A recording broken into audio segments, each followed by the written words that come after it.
முதலாக east India company என்ற ஒரு கம்பெனியை 1750 வாக்கில் கல்கத்தாவிலே தொடங்கினார்.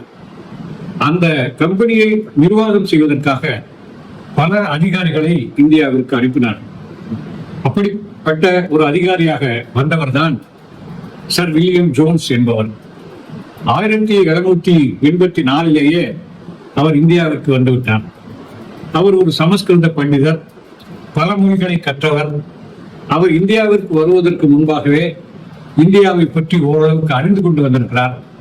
சமஸ்கிருதம் கற்றவர் என்பதனாலே இங்கே வந்து இந்திய வரலாற்றை ஆய்வு செய்ய வேண்டும், இந்திய மக்களை நாம் சிறப்பாக ஆள வேண்டும் என்று சொன்னால் அவருடைய வரலாறு, பண்பாட்டு வரலாறு ஆகியவற்றை நாம் அறிய வேண்டும் என்ற நோக்கத்திலே ஆசியாட்டிக் சொசைட்டி என்ற ஒரு நிறுவனத்தை அவர் 1784 நிறுவினார். அதிலே பல அறிவாளிகளை அதிலே பணியமர்த்தினார். அவர்களுக்கு கொடுக்கப்பட்ட வேலை இந்தியாவில் இருக்கக்கூடிய கோவில்கள், வரலாற்று சின்னங்கள், ஸ்தூலங்கள் இவற்றையெல்லாம் ஆய்ந்து அறிந்து தொகுத்து படம் எடுத்து வரலாறாக எழுத வேண்டும் என்பதுதான். அவ்வாறாக அமர்த்தப்பட்ட அதிகாரிகள் பலரும் இந்தியாவிற்கு போய் பல வரலாற்று ஆவணங்களை சேகரித்தார்கள். அப்படி போகும்போது ஒரு ஸ்தூபியை பார்த்திருக்கிறார்கள். அசோகன் காலத்திலே நடப்பட்ட ஒரு ஸ்தூபியை பார்த்தார்கள். அப்போது அங்கே அந்த பகுதி மக்களிடத்திலே கேட்டபோது அது 20 அடி உயரத்துக்கு மேலாக இருக்கிறது. இது என்ன இந்த கல் என்று சொன்னால் அவர்கள் என்ன சொல்கிறார்கள், இது மகாபாரத கதையிலே சொல்லப்பட்ட பீமனுடைய கைத்தடி என்று சொன்னார்கள். இவருடைய பீமனுடைய கைத்தடி என்று சொன்னார்கள். அதுதான் அவர்களுடைய வரலாற்று அறிவாக இருந்தது.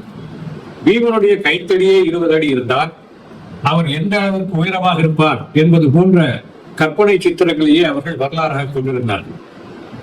அதை பல விதமான அதே மாதிரியான கற்கள் பல இடங்களிலே அந்த தூண்கள் நடப்பட்டிருப்பதை அவர்கள் பார்த்தார்கள். அப்படிப்பட்ட ஒரு தூணைத்தான் ஃபெரோசா துக்ளக் என்பவர் டெல்லிக்கு கொண்டு சென்றார். அதை சில வண்டிகளிலே ஏற்றி கடல் வழியாக சிறிய சிறிய படகுகளிலே பொருத்தி ஏற்றி டெல்லி வரை கொண்டு சென்றார்கள் என்று அங்கிருந்து வண்டிகளை கொண்டு சென்றார்கள் என்று சொல்வார்கள். அப்படிப்பட்ட அந்த ஒரு தூபியை அதில் எழுதப்பட்டிருக்கூடிய செய்திகளை யாராவது வாசிக்க முடியுமா என்று பல மொழி பண்டிதர்களை அவர் அழைத்தார். சமஸ்கிருதம் கற்றவர்கள், உருது தெரிந்தவர்கள், இன்று பல மொழி பண்டிதர்களையும் அழைத்த போது அவர்களால் அதை என்னவென்று கண்டறிந்து சொல்ல முடியவில்லை. இந்த வீடியோ பிடிச்சிருந்தா கீழே இருக்க லிங்கை கிளிக் பண்ணி இதனுடைய முழுமையான வீடியோவை பாருங்க.